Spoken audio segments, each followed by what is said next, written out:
All right, guys. So I found in my assorted bag of box and shelf of pieces, parts, and things, I found a half bag of number 4 bird shot. So we'll put that, I'll do a close-up here in the video so you can see what I was farting around with in the comparison between the number 4 bird and the number 4 buck. Okay, so I finally found me a partial bag of number 4 bird shot. Okay, and there's there. And just to show you a comparison, that's number 4 buckshot next to the number 4 bird shot. So, you know, I was thinking, it's like, well, that buckshot's kind of tiny. But boy, compared to that bird shot, it's ginormous.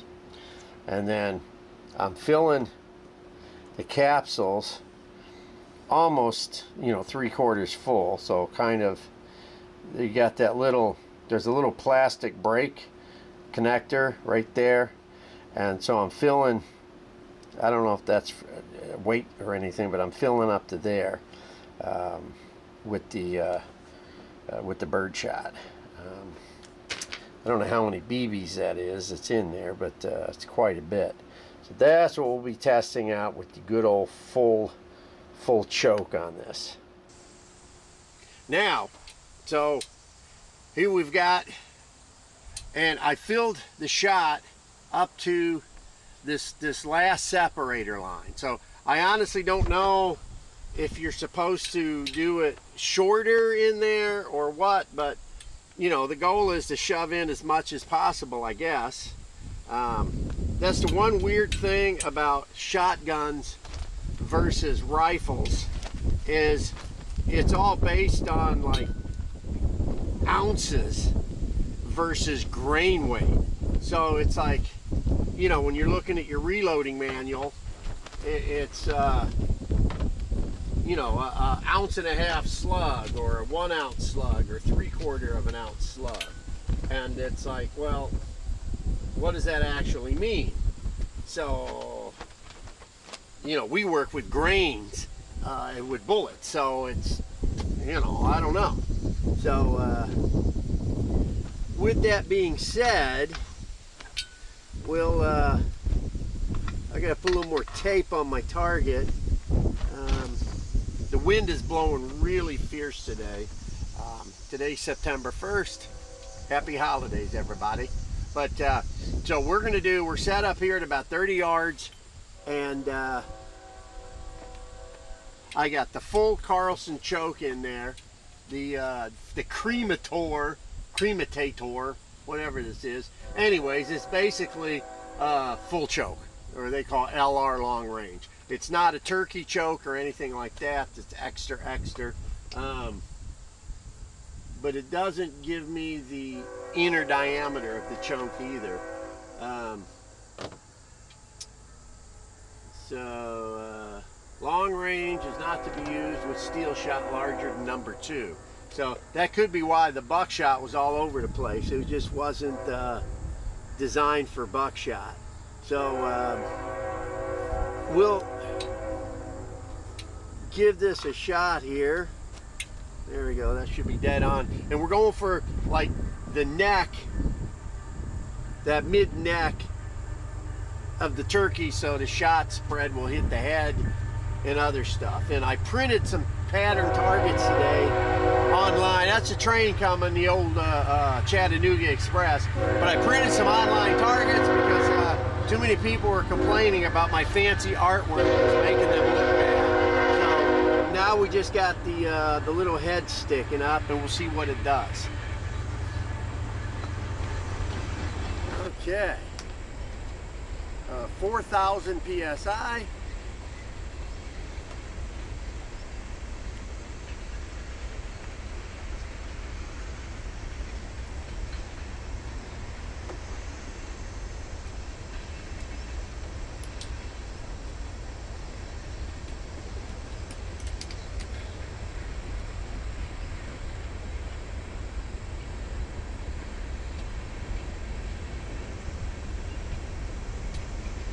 Come.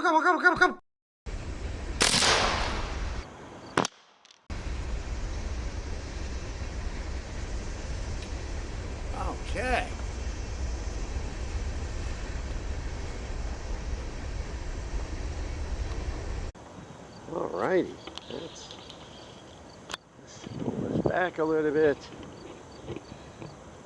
Okay, let's not knock the camera over.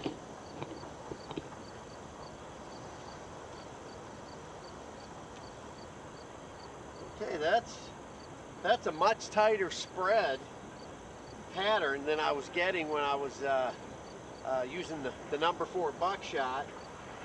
And we definitely got more in the kill area, in the buzzard area. We got a bunch here, a couple in the neck, none in the eye, but that's okay. That's not bad. Let's do another one. Okay. Let's do the second shot.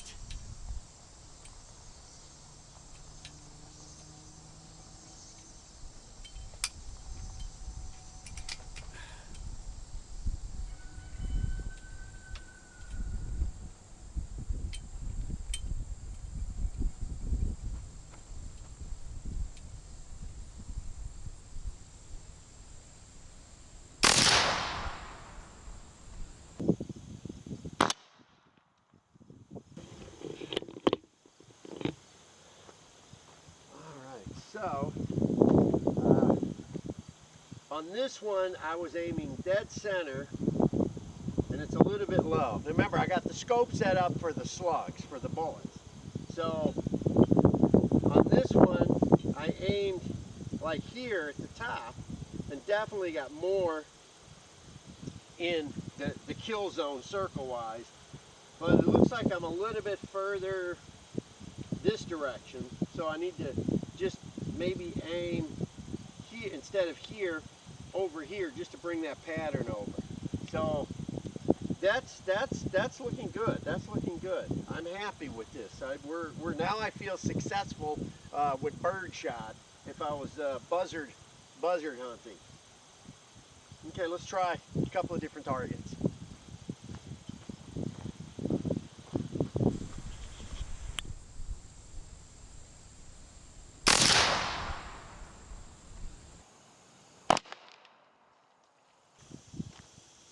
Oh yeah, definitely got way more in the noggin area. Just aiming right. That number 4 gives you a lot. Gives you a lot. I feel confident I can go kill something now. There's a whole bunch of chickens up there at the end of the road.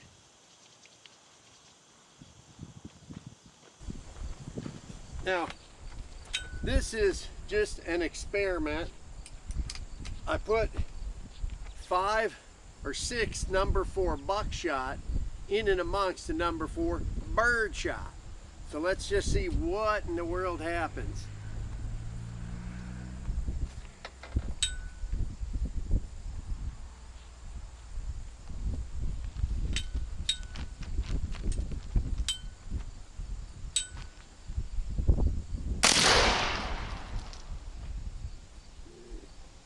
Go down and see if that's any better, any worse, or nothing.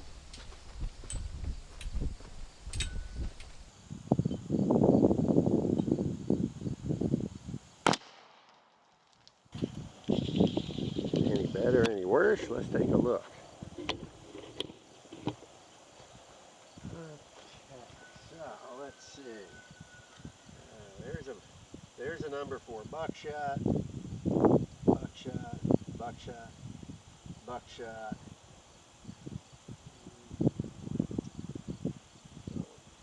Here's one. Okay. Here's one. So 1, 2, 3, 4, 5, 6. So mixing in 6 number 4 buckshots didn't really help much. Out of the 6, we got 2 in the buzzard body. So that really wasn't, it didn't hurt, but it didn't help. I was just curious if using that number 4 bird shot as filler would do anything. And mostly, just like before, it's all over the place. Okay guys, wrapping it up with the turkey, the full choke, and the number 4 bird shot. But I forgot I had made these up where I glued a, I think it's a 58 ball to one of those slug wads. So I want to see if they'll even fly straight. So I put the rifle choke back on, and we'll just shoot at the old turkey shot and see the turkey target and see.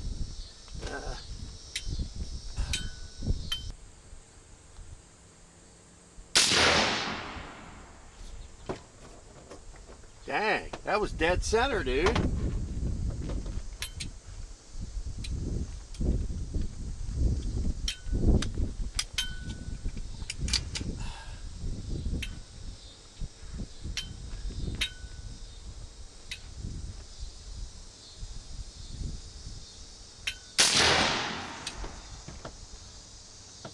Right next to the first one. Damn. That's not a bad little nut buster. Well, you know, you don't know until you try.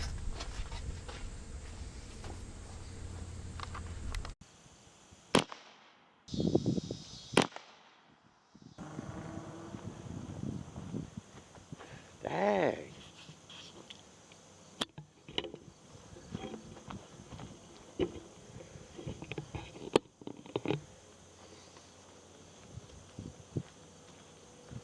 Well, that's pretty good. 58 round ball glued into that little wad. It'll kill.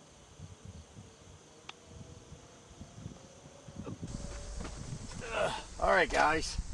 So, today's mission was to see how the number 4 bird shot worked with the full choke, and it was a success. 30 yards, you know, we're peppering a nice group. You know, 25, I'm sure the group would be slightly tighter, but, you know, I don't know how many guys go around during bird season with a rangefinder.